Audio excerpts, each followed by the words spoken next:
Hi mga mi, for today's video ay pupunta po kami ngayon sa peryahan dito sa Kupang. Dahil malapit na ang piyesta kaya nag-start na ang peryahan dito.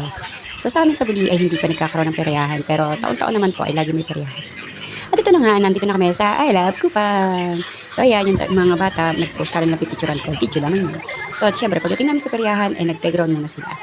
Ayan, o diba, nag-enjoy talaga sila. Dahil minsan lang sila makalabas at makalaro sa ganyan, ayan, sinamantala nila ang pagiging bata talaga nila ngayon. Kasi hindi talaga sila lumalabas para lang maglaro ng ganyan. So ito na pagkakataon nila. Kaya ayan, sige, enjoy lang ang inyong oras ngayon. So ito na nga, pagkatapos na maglaro doon sa playground, ay pumunta na kami sa karyahan dahil gusto na daw nila maglaro ng Huggies Coins. So yung mga bata ay talaga nag-enjoy mag-Huggies Coins. Lalo na to si Maring Shala nyo. O diba? No, ma-Huggies Coins na rin. O diba? Naki-Huggies Coins na rin po ako dyan.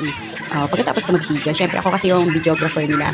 So ayan, laro sila ng laro. Ay, yung anak ko, nakakailang panalo na. O diba? Ang galing-galing. So syempre, ito si Maring Shala nyo. Ayan, tumatalon-talon. Akala talaga nanalo siya. Tapos tinignan ko, ayun, ay sala. Sumabit pa. Dapat purong nasa gitna talaga. Sito pa naman daw sana. Sana Maring Shala, sinabi nyo Sito, gusto mo. Bumili na lang tayo, nagpakahirap ka pa, natalo pa tayo. Pero okay lang kasi nag-enjoy naman yung mga bata. Ayan, pauwi na kami kasi nga, uwi kaming talunan. Pero itong si Boss Clive ay panalo ng baso. Yun lang guys, bye-bye.